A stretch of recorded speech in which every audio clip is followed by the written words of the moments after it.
신생아는 갑자기 의사를 소름 돋게 하는 말을 했다. 안녕하세요, 여러분. 지켜보는 동안 이 편안한 순간을 즐기세요. 수술실에 숨막힐 듯한 분위기 속에서 심박수 모니터의 삐소리가 끊임없이 울려 퍼졌다. 수술 조명이 땀에 젖은 지훈 박사의 얼굴에 눈부신 빛을 비추었고, 그는 긴장하며 인부 연주의 상태를 모니터링하고 있었다. 한 젊은 여성이 분만대에 누워 있었고, 얼굴은 창백했다. 그녀의 호흡은 빨랐고, 그녀의 손은 마치 마지막 남은 힘을 붙잡으려는 듯 침대 가장자리를 꽉 쥐었다. 그녀 옆에 있던 조산사 세영이 환자의 어깨를 부드럽게 두드려 그녀를 안심시켰다. 깊이 숨을 쉬세요, 엘라노어. 더 세게 밀어야 해요. 조금만 더. 하지만 엘라노어는 고개를 저을 수밖에 없었고, 그녀의 목소리는 지쳐서 끊어졌다. 저는 못해요. 힘이 하나도 없어요. 마이클은 눈살을 찌푸리고 모니터를 재빨리 쳐다봤다. 수치가 놀랍게 나왔다. 아기의 심박수가 떨어지고 있었다. 그는 동료 한석에게 돌아서서 집게를 준비하세요. 더 이상 시간이 없어요. 라고 명령했다. 이상하고 차가운 기류가 방 안으로 스며들자 베아트리스는 몸을 떨었다. 서울에 있는 고급 사립병원이었다. 분만실 문은 항상 닫혀 있었고, 에어컨은 일정한 온도를 유지했지만, 갑자기 분위기가 으스스하게 차가워졌다. 마이클이 아기를 분만하는 데 도움이 되도록 기구를 조작하자 엘라노어는 고통스럽게 비명을 질렀다. 신생아가 마침내 엄마의 몸에서 나오자 시간이 느려지는 듯했다. 하지만 바로 그 순간 무서운 일이 일어났다. 울음소리는 들리지 않았다. 아이에게서 소리도 나지 않았다. 방은 순식간에 완전한 침묵에 빠졌다.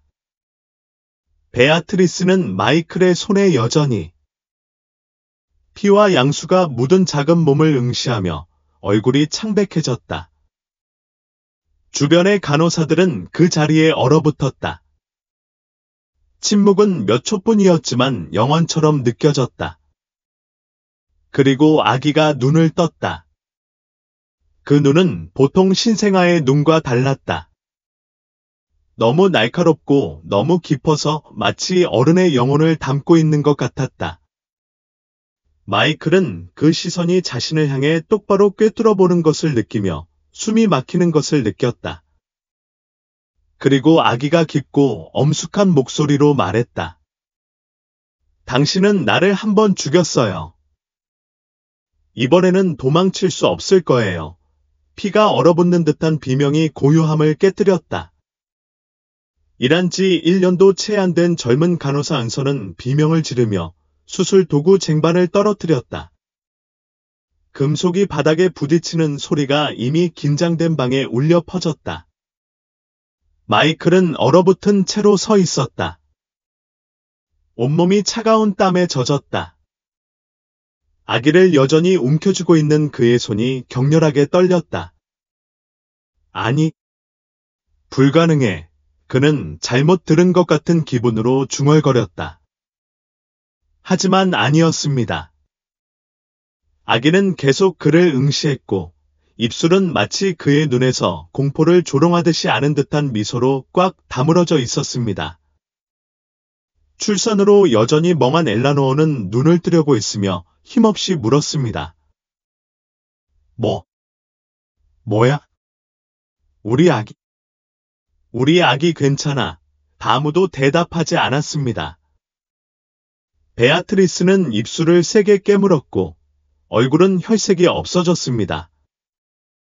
그녀는 침을 삼켰고 손이 떨리며 조심스럽게 마이클에게 다가가 아기를 그의 팔에서 조심스럽게 꺼냈습니다. 아마도 우리가 잘못 들었을 거야. 그녀의 목소리는 너무 부드러워서 거의 속삭임에 가까웠습니다. 클레어는 여전히 가슴을 움켜쥐고 눈을 크게 뜨고 공포에 질려 있었습니다. 다른 간호사인 병호는 평소에는 침착하고 냉정한 사람이었지만 긴장감을 숨길 수 없었습니다. 신부를 불러야 할까? 레이가 중얼거렸습니다. 하지만 마이클은 즉시 닥쳐. 이 병원에 미신적인 헛소리를 하지 말라고 소리쳤습니다. 하지만 그의 말에도 불구하고 그는 이것이 환상이 아닐 것이라는 느낌을 떨칠 수 없었습니다. 비어리스는 심호흡을 하고 재빨리 아기를 천으로 감싸고 신생아 침대에 눕히면서 침착함을 유지하려고 노력했습니다. 하지만 그녀의 손이 아기를 떠나는 순간 모두가 숨을 참았습니다. 아기는 여전히 울지 않았습니다. 모든 신생아는 삶의 신호로 첫 울음을 내지만 이 아이는 그렇지 않았습니다. 그저 누워서 눈을 크게 뜨고 주변에서 일어나는 모든 일을 이해하는 듯 모든 사람을 관찰했습니다. 맙서사. 클레어가 속삭이며 레이의 팔을 꽉 잡았습니다. 복도 밖에서 출산 소식을 기다리던 간호사들이 이전의 비명 소리를 듣고 속삭이기 시작했습니다. 나이든 의사 시용민이 호기심에 들어와서 안으로 들어와서 괜찮아요?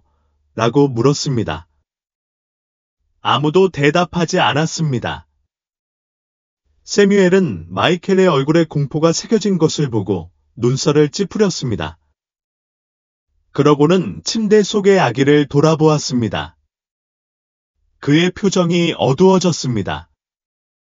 마이켈, 세뮤엘이 목소리를 낮추고 그를 옆으로 데려갔습니다. 이 아이는 뭔가 심각한 문제가 있어. 마이클은 심호흡을 하며 의사의 엄숙한 태도를 되찾으려고 노력했다. 말도 안 돼, 그냥 신생아일 뿐이야. 사뮤엘은 살짝 빙긋 웃었지만 그의 시선은 아기에게서 떠나지 않았다. 일반 신생아는 저런 눈을 가지고 있지 않아. 마이클, 침묵이 방 전체를 삼켰다.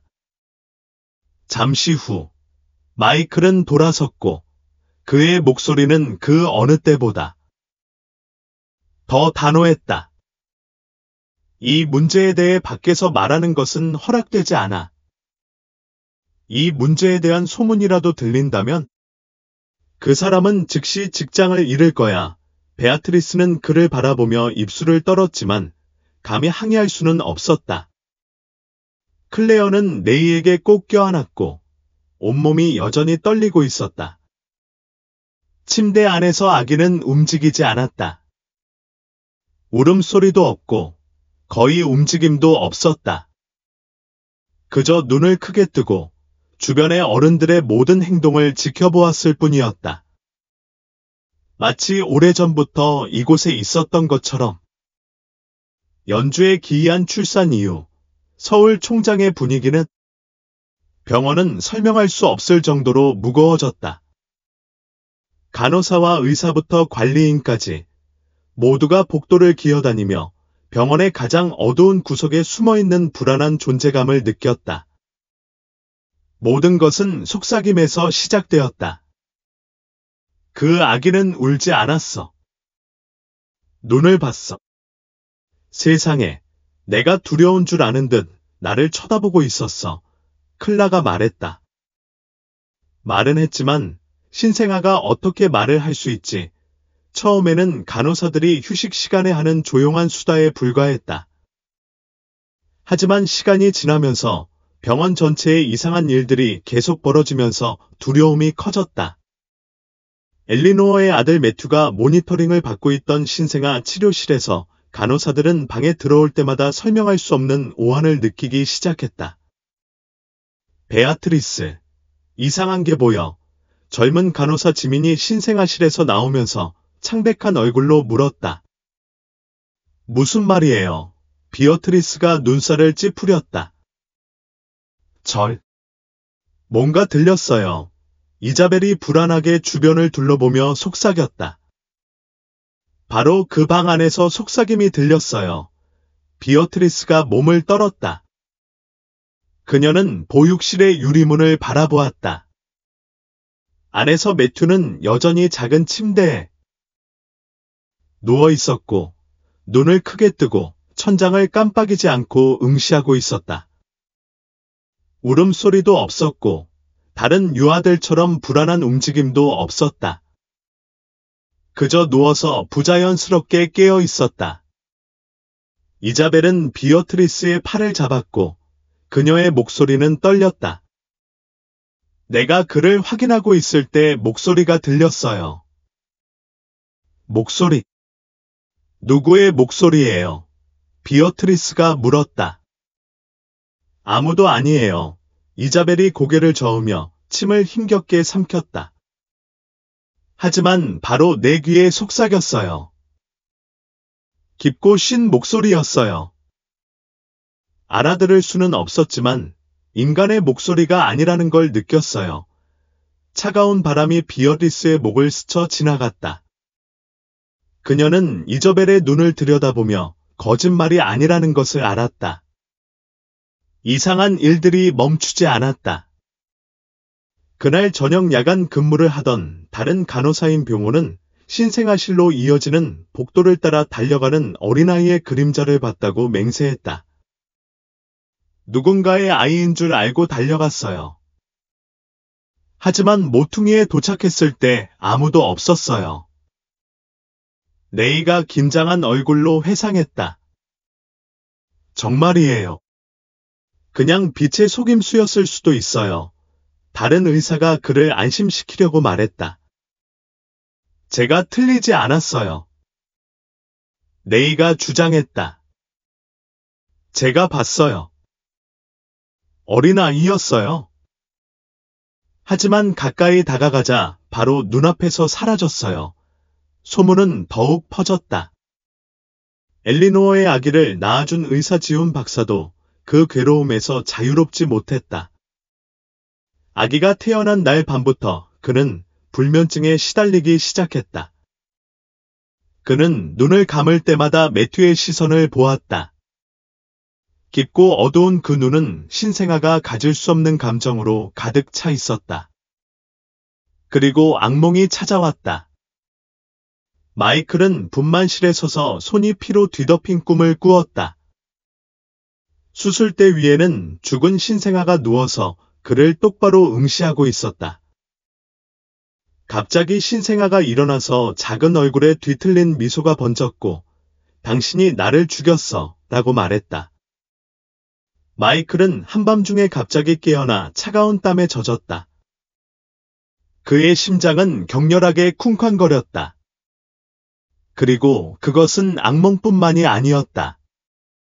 낮에도 일하는 동안에도 그는 끊임없이 누군가가 자신을 지켜보고 있는 것 같은 느낌을 받았다. 어느 날 환자 기록을 쓰던 중 그는 고개를 들어 사무실 거울에 비친 매튜의 작은 모습을 보았다. 하지만 그가 돌아섰을 때 거기에는 아무도 없었다. 불가능해. 내가 상상하는 거야. 마이클은 스스로에게 말했다. 하지만 그의 심장 박동은 안정을 거부하고 두려움의 갈비뼈를 두드렸다. 그가 무시하려고 할수록 이상한 일들이 더욱 심해졌다. 어느 날 마이클이 입원병동을 걸어가고 있을 때 쉰 목소리가 그를 불렀다. 로버츠 박사님, 마이클이 돌아섰다. 그는 노인 환자, 원재 씨였다. 그는 만성심장병으로 인해 평생을 병원에서 보냈다. 무슨 일이에요? 원재 씨, 마이클이 목소리를 안정시키려고 노력하며 물었다. 노인은 천천히 고개를 들었고 그의 눈은 흐릿했지만 이해로 가득 차 있었다. 당신은 감시받고 있어요. 마이클이 얼어붙었다. 무슨 말이에요? 과거에 무슨 짓을 했는지는 모르겠지만 그 영혼은 아직 살아있지 않아요. 마이클의 목이 메말랐다. 어떤 영혼이에요? 원재는 고개를 기울여 그와 눈을 마주쳤다. 마이클은 벌떡 일어나서 등골을 타고 차가운 땀이 흘러내렸다. 말도 안 되는 소리를 하고 계시네요. 원재 씨. 그렇게 말씀하셔도 됩니다. 원재의 목소리는 바람처럼 가벼웠다. 하지만 언젠가는 진실을 마주하게 될 겁니다. 마이클은 돌아서서 그 말을 무시하려고 했다. 하지만 사무실로 돌아오는 내내 가슴이 쿵쾅거렸다. 원재의 말이 무의미하지 않을지도 모른다는 걸 알았기 때문이다. 해링 간호사는 기록실에 앉아 서류 페이지를 훑어보았다. 그녀는 서울종합병원에서 일한 지 거의 1년이 되었지만 이곳 분위기가 이렇게 무거워진 것은 처음이었다. 이상한 아기 상우에 대한 소문이 빠르게 퍼졌다. 마리아는 초자연적인 이야기를 쉽게 믿는 사람이 아니었지만 그녀조차도 이 아이에게 뭔가 이상한 게 있다는 걸 부인할 수 없었다. 매튜가 태어난 이후로 병원 주변의 모든 사람들이 불안해했다. 그녀는 간호사들이 복도에서 긴장하게 속삭이는 모습, 지훈 박사가 점점 지쳐가는 모습, 불면증에 시달리는 모습, 그리고 가장 중요한 병원 내에서 이상한 일들이 계속 일어나는 모습을 직접 목격했다. 그녀는 그 이유를 알아내야 했다. 마리아는 상우와 관련된 서류를 조심스럽게 넘겼다.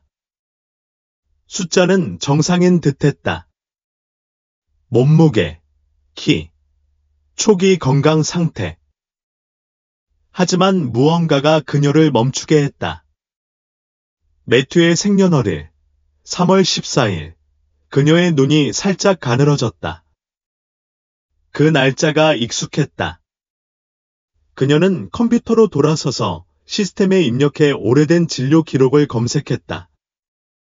20년 전 3월 14일, 그녀의 손이 살짝 떨리며 화면에 오래된 파일이 나타났다. 환자, 보미, 상태, 분만중 합병증으로 인한 사산, 사망 원인, 출생 시 질식, 주치의, 지훈. 마리아는 눈살을 찌푸렸다. 그녀는 이전에도 많은 환자 기록을 검토했지만 뭔가 이상한 느낌이 들었다. 그녀는 보미의 진료 기록을 넘겼다. 페이지가 너무 완벽해 보였다. 지워진 글자도 없고 수정 흔적도 없었다. 그녀의 경험에 따르면 오래된 의료 기록은 거의 항상 데이터 업데이트로 이내 최소한 몇 가지 사소한 수정사항이 있었다. 그녀는 계속 살펴보았고 그러다가 서명란에 작은 불규칙성이 있는 것을 보았다. 일반적으로 의사의 서명은 항상 파란색이나 검은색 잉크로 쓰여졌지만 이 기록에서 지훈의 서명은 마치 두 번째로 쓴 것처럼 약간 번져 있었다. 마리아의 심장이 쿵쾅거렸다. 그녀의 마음속에 소름 돋는 생각이 들었다. 이 기록은 조작된 것이다. 그녀는 심호흡을 하며 몸을 가다듬었다. 마리아는 보미의 병력을 더 깊이 파헤치기로 했지만 살아남은 가족 구성원에 대한 기록은 없었다. 아기의 시신에 무슨 일이 일어났는지에 대한 정보도 없었다. 그녀는 당시 병원에서 근무하던 의사들의 명단을 확인했다. 그녀가 의심했던 대로 지훈이 그곳에 있었다. 20년 전 3월 14일, 바로 이 분만실에서 아기가 죽었다. 재빨리 서류를 모으는 동안 그녀의 척추에 오한이 스쳤다. 마이클이 과거에 뭔가 잘못했다면 이게 매튜와 관련이 있을까? 그녀는 더 알아내야 했다. 그날 오후, 마리아는 지훈 박사를 만나기로 했다. 그녀는 그를 그의 사무실에서 발견했는데 그의 얼굴은 쇠약해졌고 잠 못 이룬 밤 때문에 눈 밑에 깊은 검은 고리가 있었다. 로버트 박사님, 얘기가 필요해요. 마이클이 고개를 들었고 그의 눈은 의심으로 가득 찼다. 무슨 말이에요? 마리아는 파일을 책상 위에 올려놓았다. 20년 전 유아 사망 기록을 찾았어요. 마이클은 굳어졌다. 그게 뭐예요? 그의 목소리가 굳어졌다. 마리아는 그를 주의 깊게 관찰하며 그의 손이 책상 가장자리를 꽉 쥐고 있는 것을 알아챘다. 이 파일에 문제가 있어요. 변경되었어요. 마이클은 짧고 건조한 웃음을 터뜨렸지만 그의 눈에서 긴장감이 분명하게 드러났다. 정확히 무슨 뜻이에요? 마리아는 심호흡을 하고 그의 시선을 직접 마주쳤다. 의사님, 그 아이가 정말 자연적 합병증으로 죽었나요? 마이클은 의자에서 벌떡 일어나며 눈에 공포가 번쩍였다. 말도 안 돼요. 마리아. 과거를 파헤치는 건 그만둬. 하지만 마리아는 물러서기를 거부했다. 그럼 왜 파일이 변경된 거예요? 그녀는 흔들림 없는 목소리로 재촉했다. 그리고 왜 매튜는 그 사건으로부터 20년 후인 3월 14일에 태어났을까요? 마이클의 얼굴이 창백해졌다. 그는 더 이상 대화의 무게를 견딜 수 없다는 듯 한 걸음 뒤로 물러섰다. 모르겠어요. 그의 목소리가 쉰 속삭임처럼 나왔다. 모르겠어요. 하지만 마리아는 그가 거짓말을 하고 있다는 것을 알았다.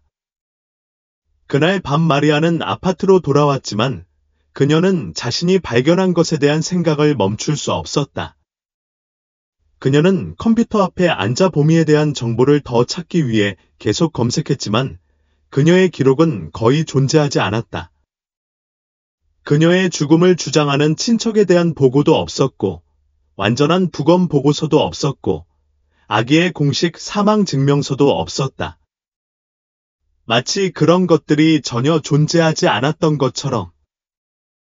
소름 돋는 생각이 마리아의 머릿속을 스쳤다.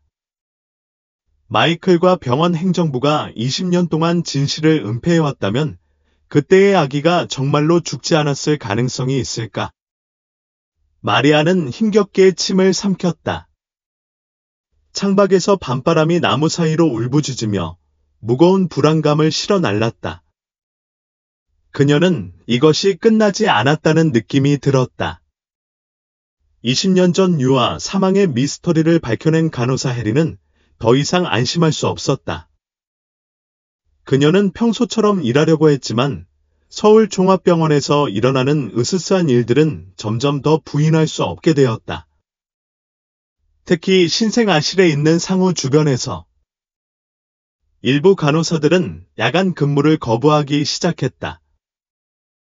남아있는 사람들은 매일 밤 일어나는 이상한 일들에 대해 끊임없이 수군거렸다. 정말이에요. 매튜의 침대가 저절로 움직였어요. 젊은 간호사 다솜이 말하면서 몸을 떨었다. 잠시 등을 돌렸는데 다시 보니 옆으로 움직였어요. 누군가가 밀었을 수도 있어요. 다른 간호사 세르지오 마틴이 합리적으로 설명했다. 그럴 리가 없어요. 저는 방에 혼자 있었어요. 루시는 고개를 저으며 두려움에 눈을 크게 떴다. 그리고 그게 전부가 아니었다. 분만실에서 매튜가 말하는 것을 목격한 간호사 은서는 완전히 무너져 내렸다. 그녀는 밤의 복도에서 희미한 그림자가 깜빡거리는 것을 계속 보았고 신생아실을 점검하는 동안 한 번은 바로 옆에서 희미한 웃음소리가 들렸습니다. 더는 참을 수 없어요. 클레어는 휴게실에서 마리아에게 말하면서 흐느끼며 말했습니다. 그만둘게요. 이곳에 머무르는 것보다는 실업자가 낫겠어요. 그녀의 말대로 바로 다음 날 클레어는 사직서를 제출했습니다. 클레어가 떠난 지 얼마 지나지 않아 보안 카메라를 검토하는 간호사인 병원은 무서운 것을 발견했습니다. 오전 3시에 신생아실 영상을 살펴보던 중 그는 이상한 것을 발견했습니다. 마리아, 이거 봐야 해. 레이가 그녀를 감시실로 불렀습니다. 화면에는 전날 밤의 녹화 영상이 재생되었습니다. 처음에는 모든 것이 정상적으로 보였습니다. 평화롭게 잠든 아기가 있는 작은 침대가 줄지어 서 있었고, 복도 조명의 희미한 빛이 유리창에 반사되었습니다. 그런데 매튜의 침대가 흔들리기 시작했습니다. 아무도 없었습니다. 근처에 간호사도 서 있지 않았지만 마치 보이지 않는 손이 밀고 있는 것처럼 살짝, 천천히 흔들렸습니다. 그리고 방의 저 멀리서 그림자가 깜빡였습니다. 아이만한 작은 그림자였습니다. 마리아는 화면의 이미지가 더 선명해지자 가슴이 쿵쾅거리는 것을 느꼈습니다. 그것은 평범한 그림자가 아니었습니다. 아기의 모양이었고 흐릿하고 유령 같은 모습에 어두운 공허함 같은 눈을 가졌습니다. 마리아는 뒤로 물러섰고 그녀의 숨은 빠르고 얕았다. 도대체 무슨 일이야? 레이가 속삭였다. 그의 얼굴은 혈색이 없어졌다.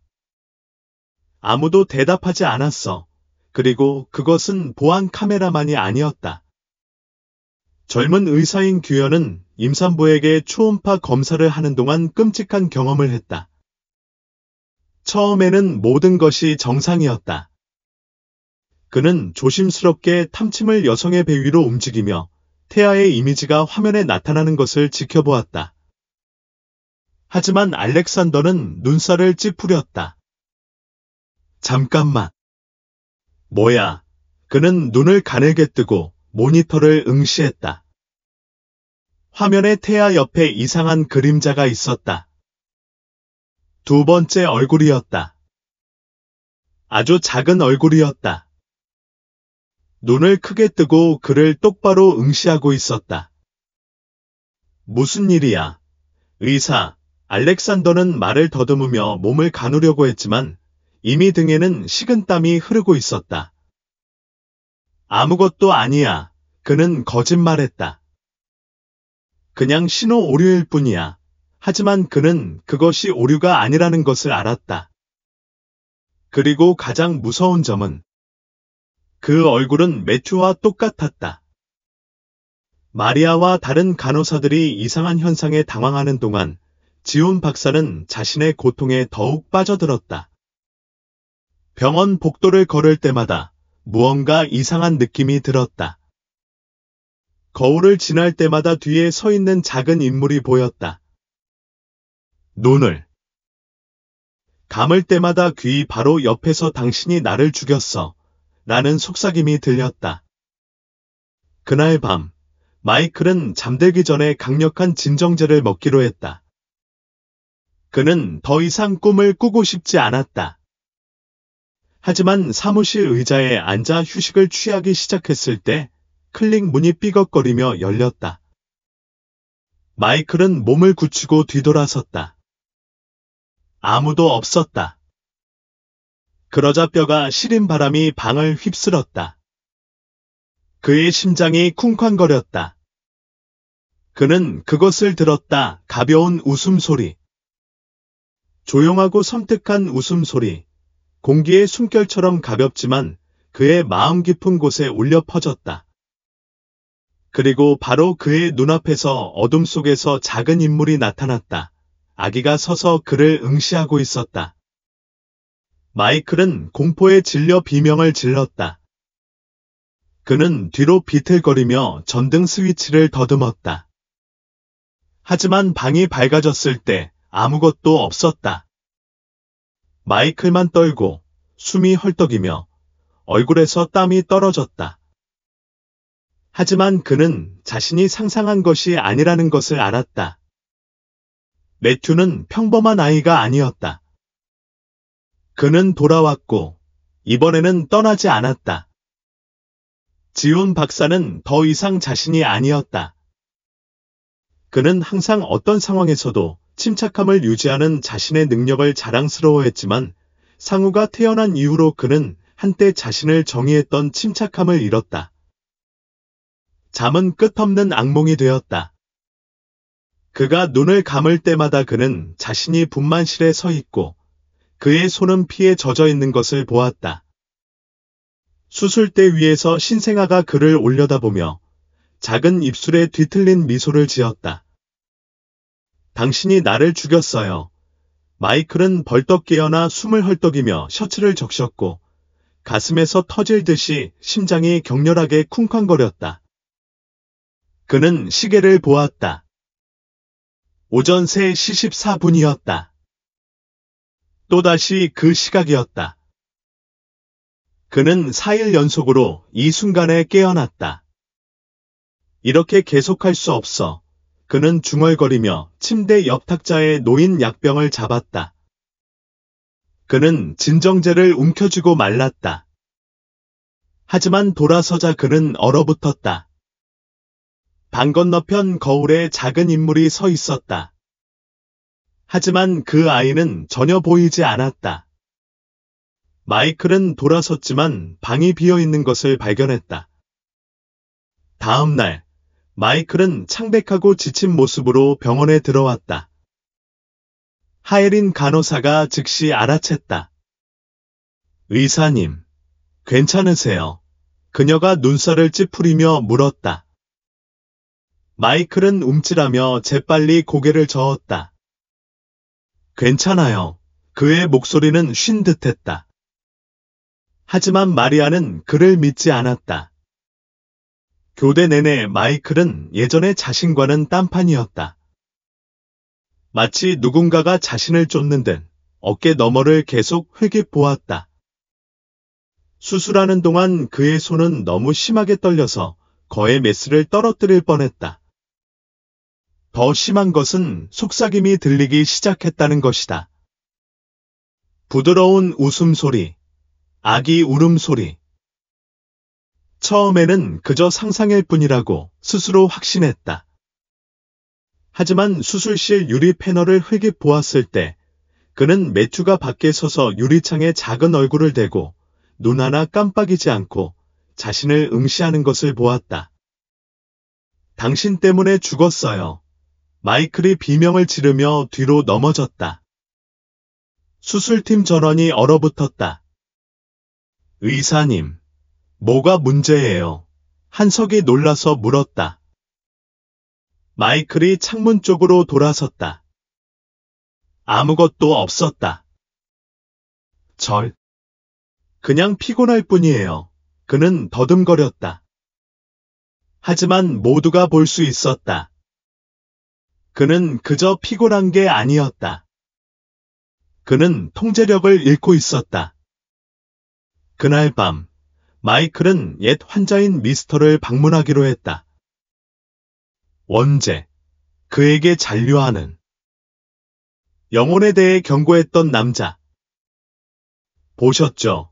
마이클이 병실에 들어서는 순간 원재가 말했다. 마이클이 굳어졌다. 무엇을 보셨어요? 그는 목소리를 안정시키려고 노력했다. 원재는 빙긋 웃었다. 당신은 나를 속일 수 없어요. 의사 노인의 눈은 깊은 이해로 빛났다. 그 영혼이 당신에게 달라붙었어요. 마이클은 주먹을 꽉 쥐었다. 말도 안 돼요. 아니요. 그렇지 않아요. 원재는 고개를 저었다. 느낄 수 있어요. 여기 있어요. 마이클의 척추에 오한이 스며들었다. 원재는 천천히 고개를 들어 왜 떠나지 않는지 알아요. 라고 속삭였다. 마이클은 아무 말도 하지 않았다. 원재의 입술이 아는 듯한 미소로 말려올랐다. 당신이 뭔가 빚졌기 때문이에요. 마이클의 심장이 쿵쾅거렸다. 나는 누구에게도 빚진 게 없어요. 원재는 조용히 웃음을 터뜨렸다. 당신은 자신에게만 거짓말을 하고 있어요. 마이클은 갑자기 일어나 평정심을 되찾으려고 노력했다. 당신은 당신 자신의 치료에 집중해야 해요. 하지만 그가 떠나려고 돌아설 때 원재는 마지막으로 한마디를 속삭였다. 당신이 고백하기 전까지는 멈추지 않을 거야. 그날 밤, 마이클은 집으로 돌아와 강한 술을 마시며 두려움을 잊고자 했다. 하지만 욕실로 들어서자 그의 칫솔이 손에서 미끄러져 바닥으로 떨어졌다. 그의 앞에 있는 거울은 그의 모습을 비추지 않았다. 대신 병실이 보였고 그 안에는 신생아가 수술대에 누워 눈을 크게 뜨고 그를 똑바로 응시하고 있었다. 마이클은 비명을 지르며 뒤로 비틀거리며 거울에 손을 내리쳤다. 하지만 그 모습은 사라지지 않았다. 당신이 나를 죽였어. 속삭임은 거울 안에서 들려왔다. 이번에는 한 목소리만은 아니었다. 울려 퍼지고 증폭되어 방 전체를 채웠다. 마이클은 당황하며 집 밖으로 달려나갔다. 서울의 거리에서 지나가는 차들의 희미한 노란 불빛이 그의 눈앞에서 흐릿하게 보였다. 그는 숨을 헐떡이며 차가운 땀이 등을 타고 흘러내렸다. 아무리 멀리 달려도, 아무리 탈출하려고 해도 속삭임이 그를 따라다녔다. 당신이 나를 죽였어요. 당신이 나를 죽였어요. 당신이 나를 죽였어요. 그리고 이번에는 마이클은 탈출구가 없다는 것을 알았다. 수술실에서 끔찍한 사건이 있은 지 사흘 후, 지온 박사는 거의 알아볼 수 없었다. 서울종합병원의 모든 사람이 그의 극적인 변화를 알아챘다. 그의 얼굴은 창백했고 검은 고리는 그 어느 때보다 더 깊었으며 끝없는 악몽에 갇힌 사람의 느릿느릿한 걸음걸이로 걸었다. 하지만 그의 외모보다 더 무서운 것은 그가 더 이상 자신의 두려움을 숨길 수 없다는 것이었다. 그는 아주 작은 소리에도 움찔했고 어두운 복도를 피했고 가장 이상한 것은 상우가 누워있는 신생아실에 다가가기를 거부했다. 마이클의 행동은 마리아 오웬의 주의를 끌지 못했다. 그녀는 오랫동안 의심해왔지만 이제 그녀는 마이클이 끔찍한 것을 숨기고 있다는 것을 확신했고 그것을 밝혀내야 했다. 그날 저녁 마리아는 문을 두드리지 않고 바로 마이클의 사무실로 들어갔다. 로버츠 박사는 그녀를 보고 의자에서 벌떡 일어났다. 도대체 뭐 하는 거야? 그는 쏘아붙였지만 떨리는 목소리는 두려움을 드러냈다. 마리아는 위축되지 않았다. 그녀는 앞으로 걸어가 그의 책상 위에 의료기록 더미를 던졌다. 나는 진실을 알아. 마이클은 얼어붙었다. 무슨 진실? 20년 전에 죽은 아이에 대한 진실. 마리아의 시선은 흔들리지 않았다. 그리고 당신에 대한 진실. 마이클의 손이 너무 꽉 쥐어져 손가락 마디가 하얗게 변했다. 무슨 말씀인지 모르겠어요. 거짓말 그만하세요. 박사님. 마리아의 목소리는 얼음처럼 차가웠다. 파일을 봤어요. 변경된 건 알고 있고 그 분말을 한 건 당신이라는 걸 알아요. 마이클은 굳어버렸다. 증거가 없어요. 그는 속삭였지만 그조차도 자신의 말을 믿지 않았다. 마리아는 빙긋 웃었다.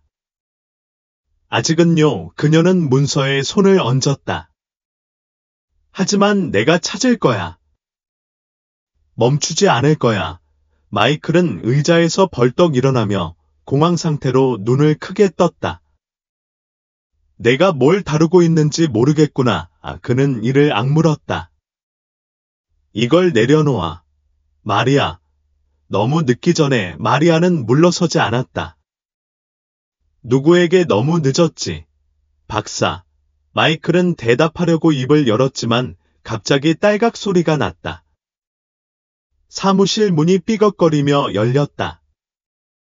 차가운 기류가 방을 휩쓸며 두 사람을 그 자리에 얼어붙게 했다. 마이클은 돌아섰고 목에서 숨이 막혔다. 복도 밖에 작은 인물이 서 있었다. 다른 사람은 없었다. 매추만 마이클을 직접 응시하고 있었다. 말도 안 하고 움직이지도 않고 그저 지켜보고 있었다.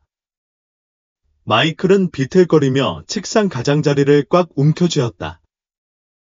아니, 이럴 리가 없어. 그는 중얼거렸다. 하지만 마리아는 매튜를 보고 있지 않았다. 그녀는 마이클을 보고 있었고, 그 순간 그녀는 무언가를 깨달았다.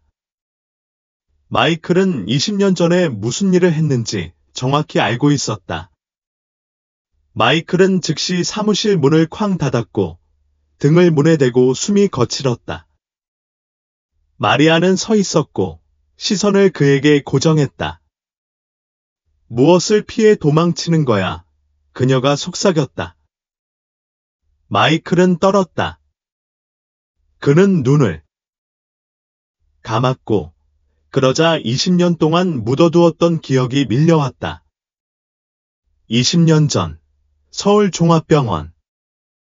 그날 밤 마이클은 복잡한 분만에서 주치의를 맡았다. 환자는 첫 아이를 임신한 젊은 여성 봄이었다. 진통은 8시간 이상 지속되었습니다. 소피아는 너무 많은 피를 흘렸고 그녀의 힘은 빠르게 사라졌습니다. 마이클이 마지막 시술을 했을 때 아기가 태어났지만 울지는 않았습니다. 의사님, 제 아기, 소피아가 약하게 물었고 그녀의 시야는 고통으로 흐릿해졌습니다. 마이클은 손에 든 아기를 내려다보았습니다. 심장 박동이 약했습니다. 폐가 제대로 작동하지 않았습니다. 그는 아기를 살리기 위해 응급시술을 하기로 결정했습니다. 하지만 그는 실수를 했습니다. 작은 계산 실수, 순간의 부주의로 아기가 숨을 쉬지 못했습니다. 마이클은 얼어붙었습니다. 공황 상태가 그에게 덮쳐왔습니다. 그는 아이를 소생시키려고 했지만 너무 늦었습니다. 소피아는 결코 진실을 알지 못했습니다. 병원은 기록을 위조하여 아기가 자연적인 합병증으로 사망했다고 주장했습니다. 아무도 알아내지 못했습니다. 아무도요. 마이클을 제외하고는요. 그리고 이제 아마도 아이도 알았을 것입니다. 마리아는 마이클의 얼굴에 떠오른 모든 감정의 움직임을 살폈습니다. 그녀는 그가 기억하고 있다는 것을 알았습니다. 그 아기에게 무슨 짓을 한 거야? 그녀가 천천히 물었다. 마이클은 대답하지 않았다. 창밖에서 바람이 울부짖었다. 속삭임이 돌아와 공기를 떠돌았다. 당신이 나를 죽였어. 마이클은 일어나서 닥쳐. 라고 소리쳤다. 하지만 아무도 말하지 않았다. 방 안에는 아무도 없었다. 오직 그 사람뿐이었다. 그리고 거울 속에서 그는 더 이상 의사처럼 보이지 않았다. 그는 처벌을 기다리는 사형수처럼 보였다. 마리아는 한 걸음 물러섰다. 나는 진실을 밝혀낼 거야. 그녀가 속삭였다. 그리고 내가 그렇게 할 때 당신은 더 이상 숨을 수 없을 거야. 마이클은 대답하지 않았다. 그는 단지 거울을 응시했고 거울 속의 그의 모습이 왜곡되기 시작했다. 그리고 그의 뒤 유리창 속에서 짙은 검은 눈을 가진 어린아이가 웃고 있었다. 지호는 더 이상 자신을 알아볼 수 없었다. 지난 4일 동안 그는 잠을 자지 않았다. 그는 잠을 잘 수 없었다. 그는 눈을 감을 때마다 어둠 속에 아기 매튜가 서서 신생아의 눈이 아닌 눈으로 그를 지켜보는 것을 보았다. 거울을 볼 때마다 그 작은 모습이 그의 뒤에 비쳤다. 병원에 들어갈 때마다 그는 누군가가 자신을 지켜보는 것을 느꼈다. 속삭임이 밤낮으로 그를 붙잡았다. 당신이 나를 죽였어. 당신은 도망칠 수 없을 거야. 그는 진정제병을 비웠지만 아무것도 공포를 잠재울 수 없었다. 그리고 이제 그에게는 선택의 여지가 하나밖에 없었다. 서울종합병원 밖에서 폭풍이 울부짖었다. 바람이 창문을 통해 비명을 질렀다. 비가 마치 수천 개의 작은 손이 침입하려고 하는 것처럼 유리창을 두드렸다. 안으로 마이클은 복도를 기어들어갔고 그의 발걸음은 무거웠다. 마치 과거의 무게에 얽매인 그는 자신이 해야 할 일을 알았다. 그는 더 이상 달릴 수 없었다. 그는 매튜를 마주해야 했다. 그는 떨리는 손으로 신생아 치료실 문을 열었다. 방은 어두웠고 바깥의 가로등의 희미한 빛만이 비춰졌다. 그리고 거기 작은 침대 안에 매튜가 누워 있었다. 그의 눈은 활짝 뜨여 있었고 마이클을 똑바로 응시하고 있었다. 울지도 않고 움직이지도 않고 그저 지켜보고 있었다. 네가 여기 있다는 걸 알아. 마이클이 속삭였다. 그의 목소리는 두려움에 쉰 듯했다. 아기는 반응하지 않았지만 방 안의 공기는 얼음처럼 차가워졌다. 그의 숨결이 희미한 빛 속에서 보였다. 그리고 움직였다. 매튜는 천천히 고개를 기울였고 그의 시선은 마이클을 떠나지 않았다. 마이클은 세상이 돌고 차가운 땀이 관자놀이를 타고 흘러내리는 것을 느꼈다. 난 그럴 생각이 아니었어. 그의 목소리가 떨렸다. 난 그저 널 구하고 싶었을 뿐이야. 응답이 없었다. 매튜는 그저 멍하니 바라보았다. 그의 눈은 공허했고 용서할 줄 몰랐다. 그러자 창문이 터져 열렸다. 바람이 방을 울부짖으며 휘몰아쳤고 커튼이 격렬하게 펄럭였다. 모든 빛이 꺼졌다. 마이클은 뒤로 비틀거리며 돌아왔고 그의 심장은 갈비뼈에 부딪혔다. 그러자 목소리가 들렸다. 매튜의 목소리가 아니라 20년 전 아기의 목소리였다. 당신이 나를 죽였어. 마이클은 머리를 움켜쥐고 비명을 질렀다. 아니, 나는 원하지 않았어. 나는 당신을 구하고 싶었을 뿐이야. 하지만 그 목소리는 멈추지 않았다. 당신이 나를 죽였어. 당신이 나를 묻었어. 그리고 이제 나는 돌아왔어. 마이클은 바닥에 쓰러졌다. 빠져나갈 길은 없었다. 그는 진실을 말해야만 했다. 그때 문이 터져 열렸다. 혜린이 달려들었고 한석 박사와 다솜 간호사가 뒤따랐다. 그들은 마이클이 바닥에 무릎을 꿇고 머리를 움켜쥐고 온몸이 떨리는 것을 발견했다. 로버츠 박사, 마리아가 그를 향해 달려가며 소리쳤다. 마이클은 고개를 들었다. 그의 눈은 충혈되었고 얼굴은 공포로 뒤틀렸다. 내가 죽였어. 그는 속삭였다. 모두가 얼어붙었다. 뭐라고 했어? 앤드류가 눈살을 찌푸렸다. 마이클은 마치 모든 음절이 그를 질식시키는 듯 말을 잇지 못했다. 20년 전, 그 출산 때의 아기는 합병증으로 죽지 않았어. 방 안의 공기가 고요해졌다. 마리아는 숨을 참았다. 그럼 무슨 일이 일어났어? 마이클은 주먹을 꽉 쥐고 몸이 떨렸다. 내가 실수했어. 출산할 때 들었어. 루시는 충격에 입을 가렸다. 마이클이 말을 이었다. 그의 목소리는 떨렸다. 살아 있었어. 잠깐 꿈틀거리는 걸 봤어. 하지만 두려웠어. 내가 뭘 잘못했는지 알아낼까봐 두려웠어. 한 방울의 눈물이 그의 나이든 뺨을 타고 흘러내렸다. 그래서 내가 그의 목소리는 속삭임으로 낮아졌다. 내가 숨막히게 했어. 방 안은 으스스한 침묵에 빠졌다.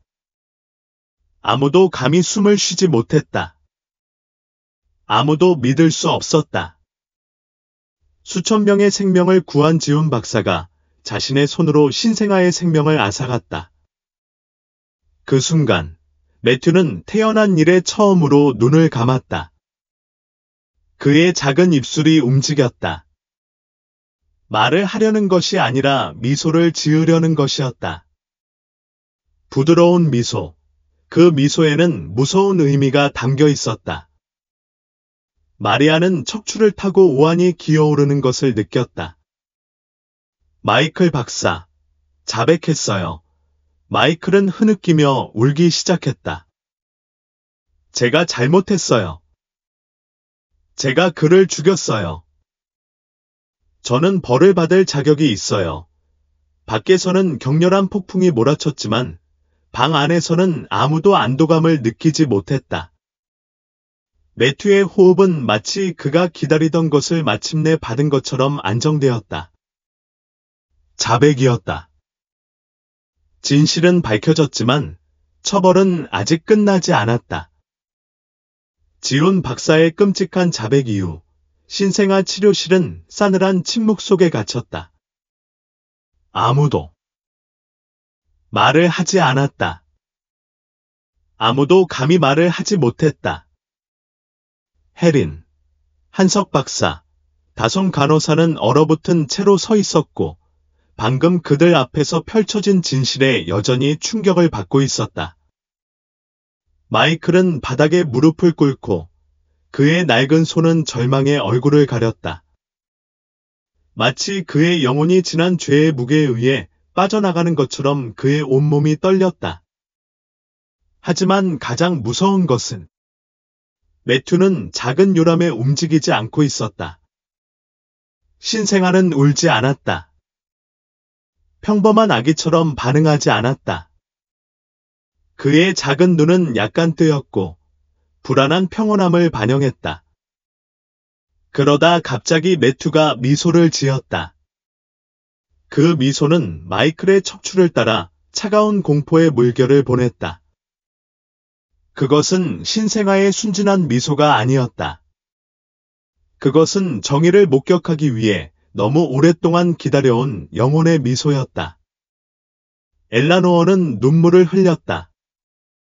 그 순간 문이 열리고 매튜의 어머니 연주가 달려들었다. 그녀는 모든 것을 들었다.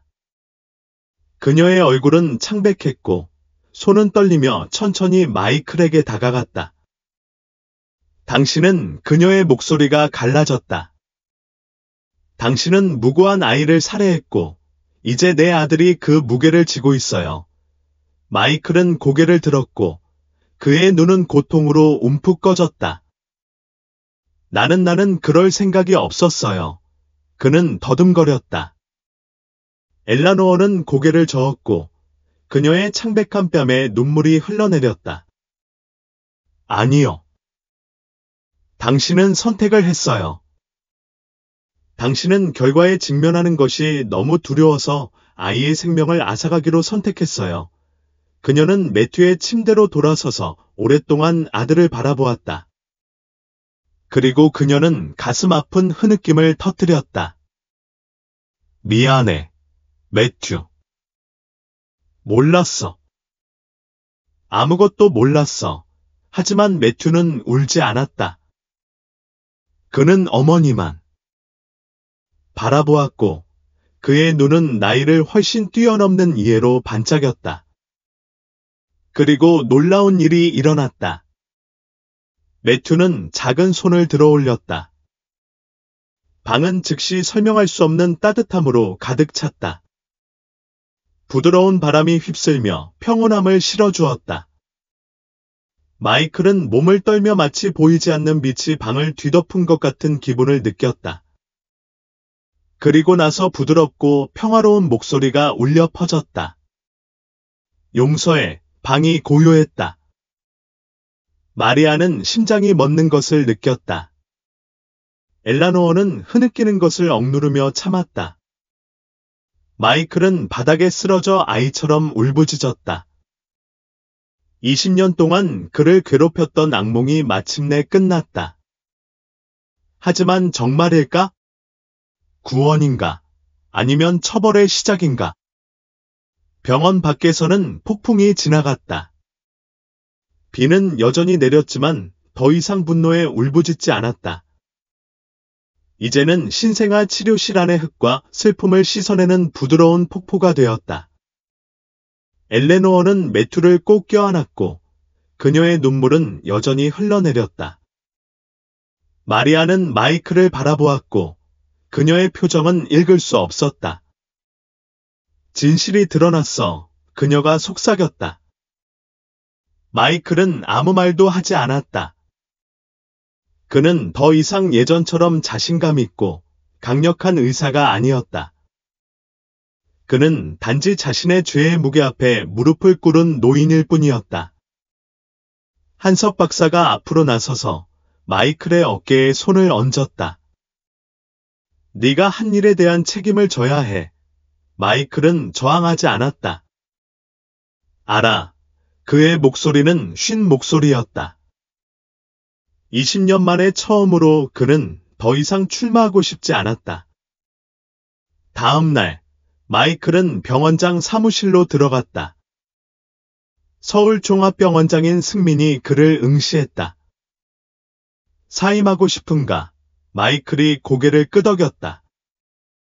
그리고 나는 모든 것을 자백할 것이다.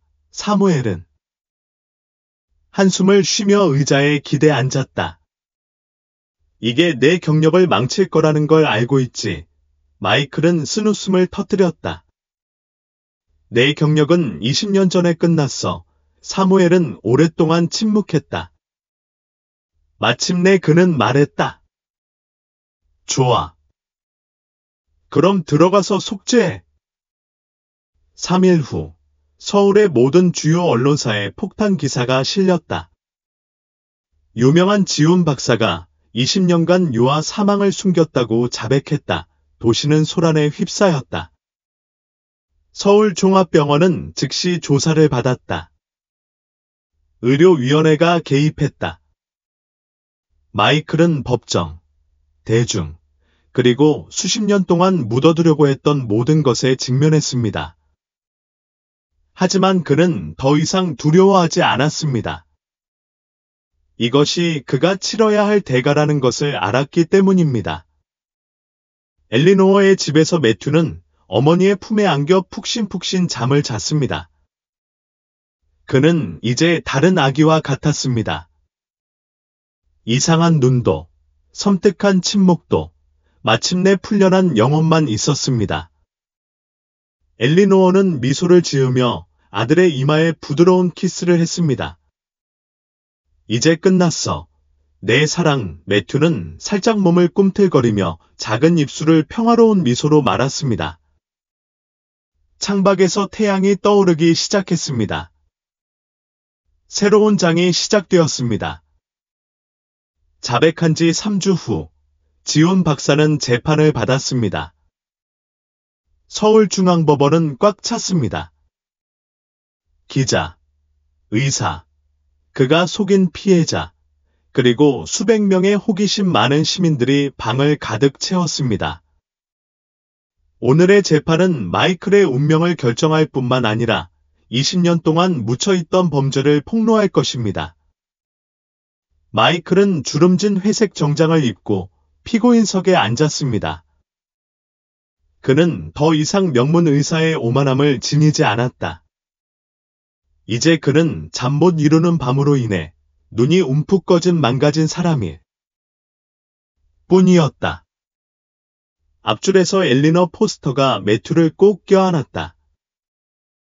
그녀 옆에는 해린과 한석 박사가 조용히 지켜보고 있었다. 마이클은 인생에서 처음으로 자신의 편이 되는 사람이 없었다. 태성 판사가 망치를 두드리며 재판의 시작을 알렸다. 피고인 지훈, 당신은 유아 사망을 은폐하고 의료 기록을 위조하고 심각한 윤리적 위법 행위로 기소되었습니다. 말할 것이 있습니까? 마이클이 일어나서 거칠게 말했다. 유죄를 인정합니다. 법정이 조용해졌다. 변론도, 자비를 호소하는 것도 운명을 받아들일 뿐이었다. 판사가 고개를 끄덕이고 검사인 진혁에게 진행하라고 손짓했다. 진실을 전부 말해. 마이클이 심호흡을 하고 시작했다. 20년 전, 저는 봄이라는 여성에게 아기를 낳아주었습니다. 그 아이는 질식 상태로 태어났습니다. 저는 그를 구하려고 했지만 실수를 했습니다. 그의 손이 꽉 쥐어졌고 그의 시선은 바닥으로 떨어졌습니다. 저는 잘못된 수술을 했습니다. 단 1초였지만 그 아이의 생명을 앗아가기에 충분했습니다. 마이클은 잠시 멈췄다가 계속했습니다. 저는 무서웠습니다. 저는 소송을 두려워했고 제 명예를 잃을까 두려웠습니다. 그래서 저는 당시 병원장과 함께 기록을 위조하여 아이가 자연적인 합병증으로 사망했다고 진술했습니다. 법정에 중얼거림이 퍼졌다. 마이클은 눈을 감았고 그의 목소리는 떨렸다. 하지만 그 영혼이 결코 떠나지 않았다는 걸 전혀 몰랐어요. 엘리노어는 매튜를 더욱 꽉 잡았다. 그녀는 마이클이 누구에 대해 말하는지 정확히 알고 있었다. 그녀의 팔에 안긴 신생아 말이다. 매튜는 이 모든 것에 살아있는 증거였다. 3시간의 심해 끝에 판사는 일어나 판결을 내렸다. 피고인 지우는 의료기록 위조, 심각한 윤리적 부정행위, 유아 사망 은폐 혐의로 징역 10년을 선고받았습니다. 망치가 내려쳤다. 끝났다. 마이클은 항의하지 않았다. 그는 마침내 고통받는 영혼 속에서 평화의 조각을 찾은 듯 눈을 감았다. 20년간의 도주, 20년간의 죄책감. 이제 그는 도망갈 곳이 없었다. 몇 년 후, 마리아는 마이클을 방문하기로 결심했다. 서울 외곽에 있는 라이커스 아일랜드 교도소에서 그는 형을 살고 있었다. 마리아가 면회실로 들어갔을 때 마이클은 이미 회색 교도소 유니폼을 입고 거기에 있었습니다. 그는 전보다 더 마르고 허약해 보였습니다. 당신이 올 거라고는 생각지 못했어요. 그는 낮은 목소리로 말했습니다. 마리아는 앉아서 그를 오랫동안 응시했습니다. 저는 아주 오랫동안 후회했지만 마주할 용기가 없었어요. 마리아는 잠시 침묵한 후 나머지 시간을 뭘 할 생각이에요? 라고 물었습니다. 마이클은 눈을 감고 한숨을 쉬며 말했습니다. 글을 쓸게요. 제가 한 모든 걸 쓸게요. 미래의 의사들에게 경고를 남기고 싶어요. 마리아는 고개를 끄덕였습니다. 마이클은 끔찍한 범죄를 저질렀지만 적어도 속죄하기로 선택했습니다. 시간이 흐르면서 마이클은 자신의 의학 지식을 사용하여 동료 수감자들을 돕기 시작했습니다. 그는 교도소 내에서 의사가 되어 적절한 의료 서비스를 받을 수 없는 수감자들을 치료했습니다. 그는 또한 회고록을 썼는데 자신의 실수, 죄책감, 그리고 그를 따라다닌 괴로움 등 모든 것을 이야기했습니다. 이 책의 제목은 버린 이의 영혼이었습니다. 출판되었을 때 이 책은 미국 의학 역사상 가장 충격적인 책 중 하나가 되었습니다. 마이클이 감옥에서 구원을 구하는 동안 엘라노어는 아들과 함께 새로운 삶을 시작했습니다. 그녀는 서울을 떠나 부산 몬트리 근처의 작은 마을로 이사했고 그곳에서 매튜를 평화롭게 키울 수 있었습니다. 그녀는 개인 병원을 열고 도움이 필요한 임산부를 돕는 일에 전념했습니다. 매튜는 건강하고 행복하게 자랐고 더 이상 섬뜩한 눈이나 초자연적인 현상에 시달리지 않았습니다. 그는 마침내 평범한 아이처럼 살 수 있었습니다. 영혼이 자유로워졌습니다. 마이클은 자신의 죄값을 치렀습니다. 엘라노어는 평화를 찾았습니다.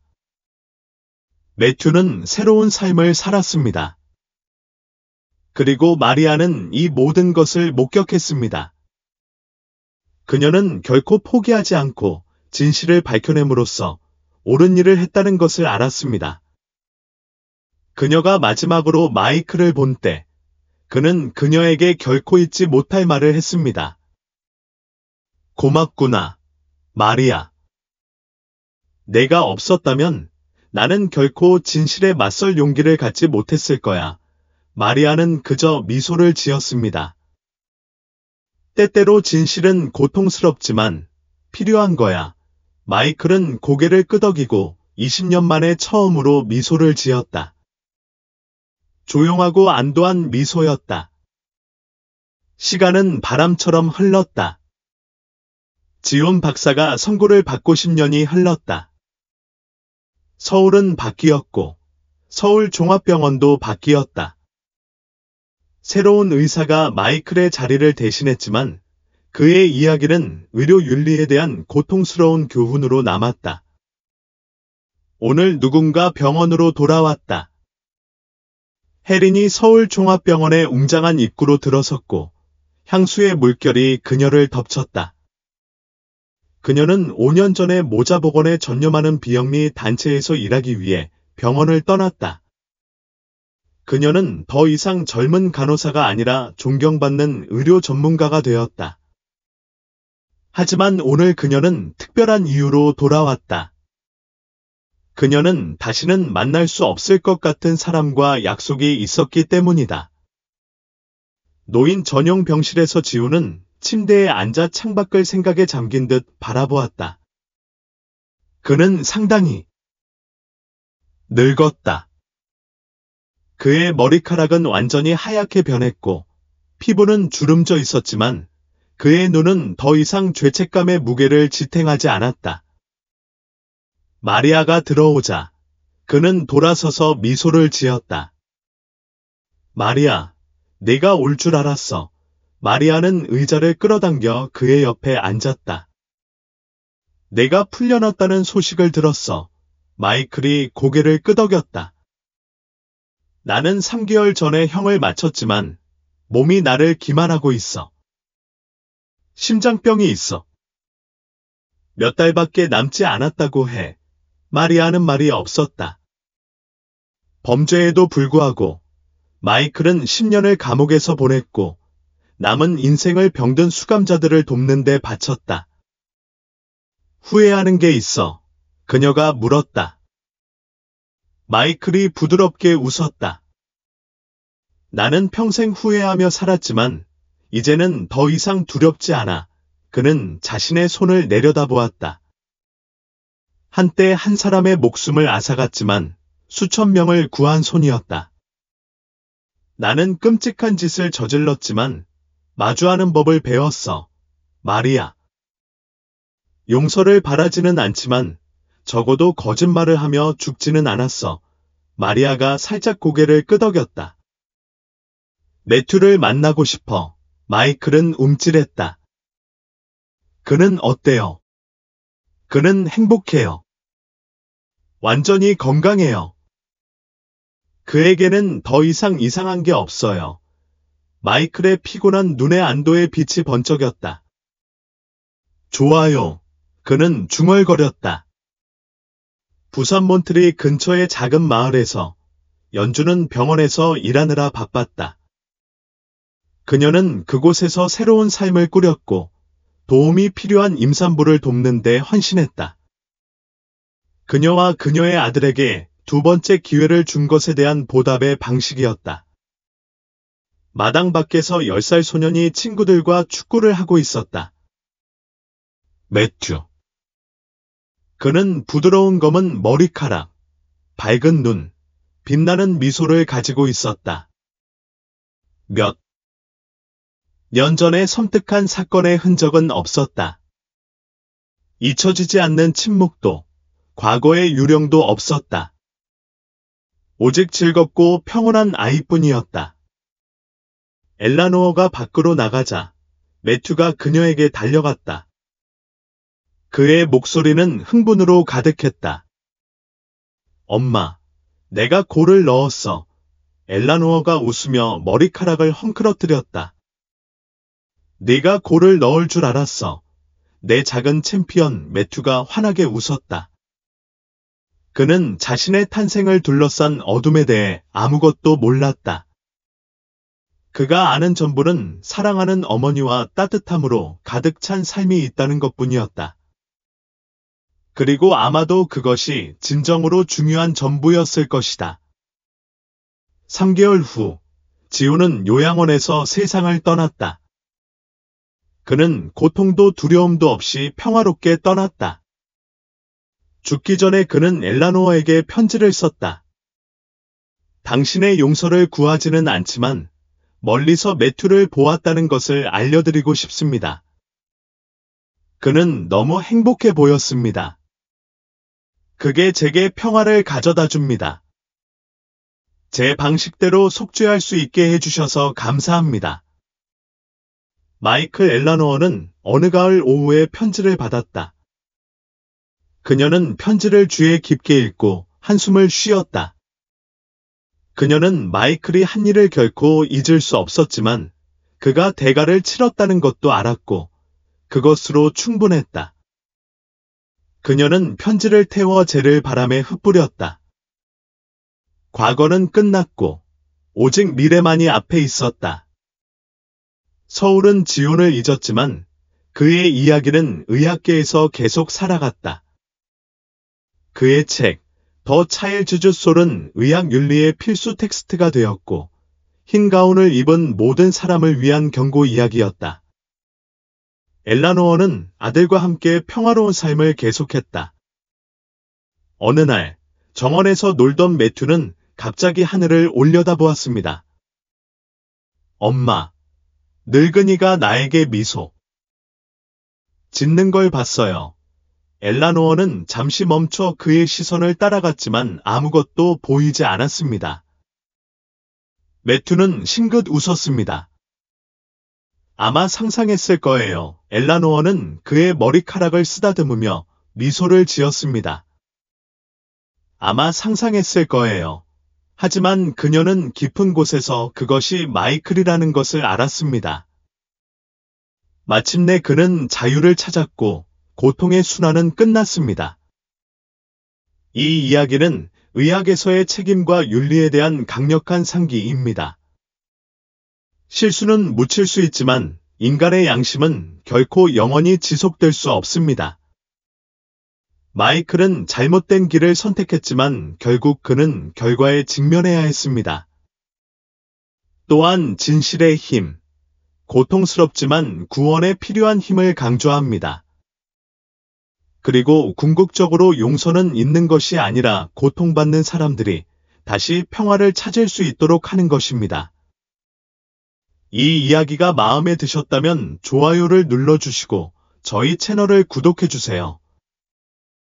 여러분의 후원은 저희가 거의 매일 따뜻한 이야기를 계속 전해드리도록 동기를 부여합니다.